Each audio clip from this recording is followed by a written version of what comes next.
এসেছি। পৃথিবী আজকে তোমরা জানো মহামারী করোনা আক্রান্ত সারা পৃথিবী, এবং এই অবস্থায় তোমাদের সামনে এসে হাজির হয়েছি। কারণ আমাদের জীবন চলমান, সময় অতিবাহিত হচ্ছে আমাদের। তোমাদের জীবন থেকে প্রায় 4-5টা মাস চলে গেছে। আমাদের এখন ক্লাসরুমে থাকা না, বাট আমরা ক্লাসরুমে নেই, আমরা সবাই সবার বাড়িতে অবস্থান করতেছি। আর এর প্রেক্ষিতেই আমাদের সরকারি শামসুর রহমান কলেজের সুযোগ্য অধ্যক্ষ মহোদয় পৃষ্ঠপোষকতায় আমরা তোমাদের জন্য অনলাইনে ক্লাসের ব্যবস্থা করেছি। তার ওই ধারাবাহিকতায় আমার ক্ষুদ্র প্রয়াস। আমি শুরু করতেছি আজকে আব্বাসীয় বংশের শাসন কেন্দ্রিক আলোচনা, ব্যক্তি কেন্দ্রিক, শাসকদের ব্যক্তি কেন্দ্রিক আলোচনা। আজকে আলোচনা করব খলিফা আবু জাফর আল মনসুর। ওনার শাসনকালটা হলো 754 থেকে 775, 754 থেকে 775। ওনার ব্যাকগ্রাউন্ডটা আমরা একটু দেখি। খলিফা আবু জাফর আল মনসুর ছিলেন খলিফা আবুল আব্বাস আস-সাপ্পার ভাই। আমরা জানি রাজতন্ত্র উত্তরাধিকার সূত্রে রাজার ছেলে রাজা। কিন্তু তাহলে এখন প্রশ্ন হলো, আবুল আব্বাসের কি কোনো ছেলে ছিল না? ছিল। ওনার এক ছেলে এক মেয়ে, ছেলের নাম মোহাম্মদ আর মেয়ের নাম রাইতা। কিন্তু উনি বুঝতে পেরেছেন যে ওনার ছেলের দ্বারা শাসন কার্য পরিচালনা করা সম্ভব নয়, আর এর ধারাবাহিকতা উনি ওনার ভাইকে উত্তরাধিকার মনোনয়ন দিয়ে দেন। 754 খ্রিস্টাব্দে উনি ক্ষমতা গ্রহণ করেন। এইভাবে উনি ক্ষমতায় আসেন 754 থেকে 775। এই সময়টা উনি আব্বাসীয় বংশের শাসনকর্তা হিসেবে নিজেকে সুদক্ষ শাসক হিসাবে প্রমাণ করার সুযোগ পান, এবং উনাকে বলা হয় আব্বাসীয় বংশের প্রকৃত প্রতিষ্ঠাতা। এখন প্রশ্ন হতে পারে যে প্রতিষ্ঠাতা দুইজন কিভাবে হয়? আব্বাসীয় বংশের প্রতিষ্ঠাতা বলি আমরা আবুল আব্বাস আস-সাপ্পাকে, কিন্তু প্রকৃত প্রতিষ্ঠাতা বলা হয় আবুল আব্বাস আস-সাপ্পাকে। আবুল আব্বাস আস-সাপ্পা কেন? আবুল আব্বাস আস-সাপ্পা মাত্র 4 বছর ক্ষমতা ছিল। 4 বছর ক্ষমতা ছিল। উনি ক্ষমতা থেকে জাস্ট আব্বাসী বংশটা শুরু করে দিয়ে গেছেন। আর এই বংশটাকে প্রারম্ভিক অবস্থা থেকে এটাকে বৃহৎ আকারে নিয়ে গেছেন খলিফা আবু জাফর আল মনসুর।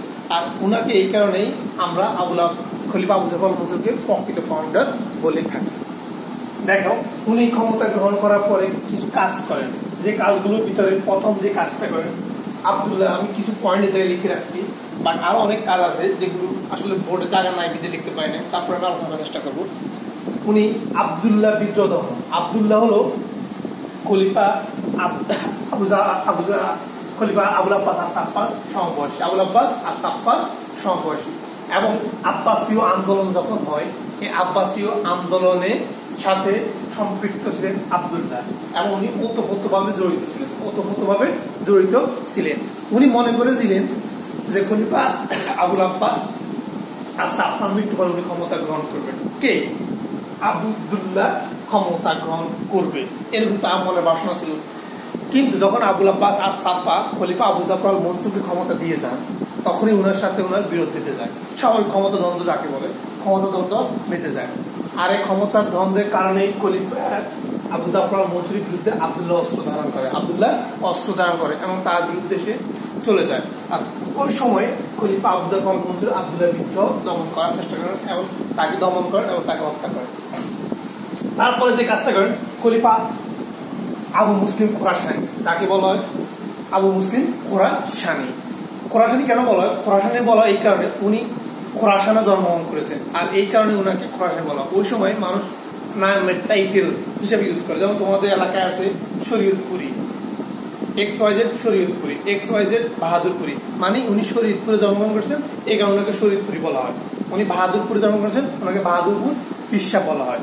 ঠিক আছে, এইভাবে ওনার নামও ছিল আবু মুসলিম খোরাসানি। উনি খোরাসানে জন্মগ্রহণ করছেন বিদায়। আরেকজন নাম আছে বিখ্যাত একজন ঐতিহাসিক নিজামুল মুলক তুর্সি। এটা আমরা আলোচনা করবো সামনে অফিসগুলোতে। নিজামুল মুলক উনি তুষ নগরীতে জন্মগ্রহণ করছেন, তুষ নগরীতে জন্মগ্রহণ করছেন বিদায় ওনার নামের পিছনে লাগাইছেন যে নিজামুল মুলক তুর্সি, আর এই কারণে ওনার নাম আবু মুসলিম খোরাসানি। আবু মুসলিম খোরাসানি এমন লোক ছিলেন, উনি ছিলেন খলিফা আবুল আব্বাস আস-সাফফার অক্সিলারি, যাকে বলে সাহায্যকারী। আব্বাসীয় আন্দোলন যখন হয় তখন আবু মুসলিম খোরাসানি আবুল আব্বাস আস-সাফফাকে খুব সাহায্য করেছিলেন, তাকে সর্বোপরি সাহায্য করে ওনার ক্ষমতায় বসেছেন। এমনকি আবু জাফর আল-মনসুরকেও উনি ক্ষমতায় বসান। খলিফা আবু জাফর আল-মনসুরকে আবু মুসলিম ক্ষমতায় বসানোর ব্যাপারে সাহায্য করেন। কিন্তু তোমরা এটা বুঝতে পারো, অনেক সময় অক্সিলারি বার প্রিন্সিপাল ভার্বের কাজ করে। এটা কেমন কথা, যে মূল ভার যেটা সাহায্যকারী ক্রিয়া হওয়ার কথা সেটা অক্সিলারি না থেকে কি হয়ে যায়, প্রিন্সিপাল ভার্ব হয়ে যায়। আর প্রিন্সিপাল ভার্ব হলে তখন প্রিন্সিপাল এটা এই কারণে হচ্ছে যে যখন খলিফা সে তার সাহায্যকারী বেশি ক্ষমতাধর হয়ে যায়, তখন এটা খলিফার জন্য, শাসনকর্তার জন্য কি হয়ে যায়, অনেক একটা হুমকি, থ্রেট স্বরূপ হয়ে যায়। আর এই থ্রেটের জন্য, এই হুমকির কারণ হিসাবে খলিফা আবু মুসলিমকে কৌশলে ওনাকে হজ করতে পাঠানো হয়, এবং হজ করতে পাঠিয়ে হজ করে আসার প্রতিমধ্যে তাকে গুপ্তঘাতকের মাধ্যমে হত্যা করা হয়। এইভাবে খলিফা আবু মুসলিমকে উনি কি করেন, হত্যা করেন। তারপর আসলে রাওয়ান্দিয়া সম্প্রদায়। রাওয়ান্দিয়া সম্প্রদায় বলতে কি হচ্ছে, রাওয়ান্দিয়া সম্প্রদায় হলো এমন একটা সম্প্রদায়, ওরা সবসময়, কারণ এরা ছিল সবাই মুসলিম শাসক, এরা ধর্মীয় অনুশাসনগুলো মেনে চলত। আমরা অনেক শাসকের এমন শুনি তারা রাত নামাজ পড়তো, কোরআন তেলাওয়াত করতো। আমরা অনেকে ভাবি যে তারা অনেকে হেরেমে থাকে, অনেক খারাপ কাজ করে এগুলো, বাট অনেক শাসক ছিল তারা ভালো ভালো কাজ করতো। অ্যাজ লাইক খলিফা আবু জাফর আল-মনসুর এরকমই ছিল, উনি ধর্মীয় অনুশাসনগুলো মেনে চলতেন। আর এই কারণে একটা গ্রুপ, একটা কমিউনিটি তাকে আল্লাহর অবতার মনে করতেন। তারা মনে করতেন ওই যে কমিউনিটি সম্প্রদায় ভাবতো যে, তারা বলতো তাজ প্রাসাদের সামনে যায়। যেমন আমাদের বর্তমান প্রধানমন্ত্রী, ওরা আলাদা সরকারি বাসভবন আছে, রাষ্ট্রপতি আলাদা বাসভবন আছে, অ্যাজ লাইক খলিফাদের এরকম সরকারি বাসভবন ছিল। তারা ওই বাসভবনে, খলিফা ভবনে বসবাস করতেন। যেমন আমাদের প্রধানমন্ত্রী বসবাস করে, রাষ্ট্রপতি বসবাস করে, বঙ্গভবন, গণভবন, এরকম খলিফাদের একটা ভবন ছিল।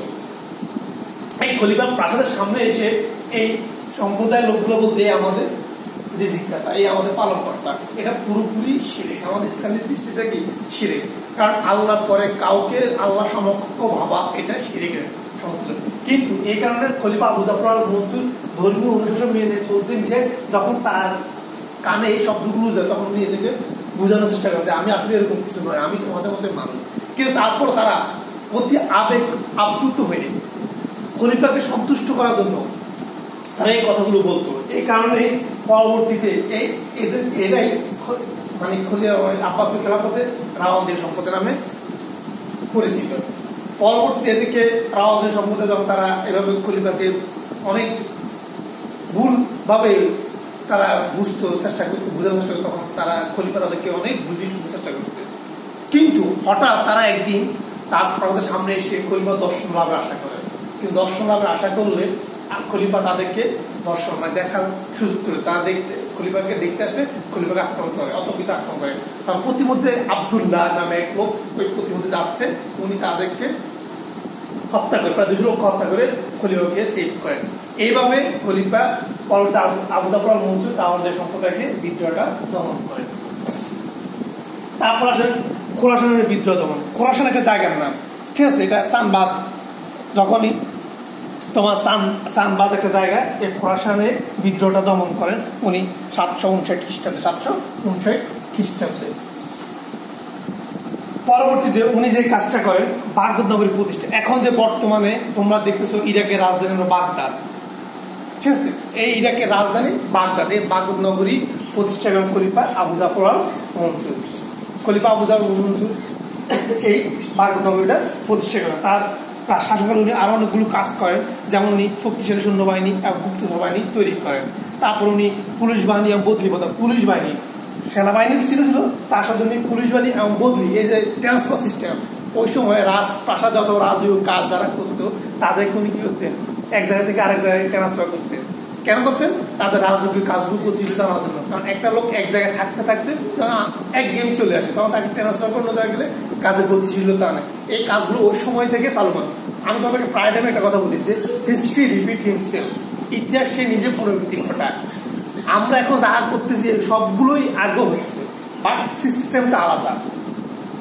ডাইভার্সেশন যাকে বলা হয়, এইভাবে ডাইভার্সিটি আস্তে আস্তে আজকে আমাদের এই আমলা ব্যুরোক্রেসি জিনিসটা দাঁড়িয়ে গেছে, কিন্তু এই কাজগুলো আগে হতো।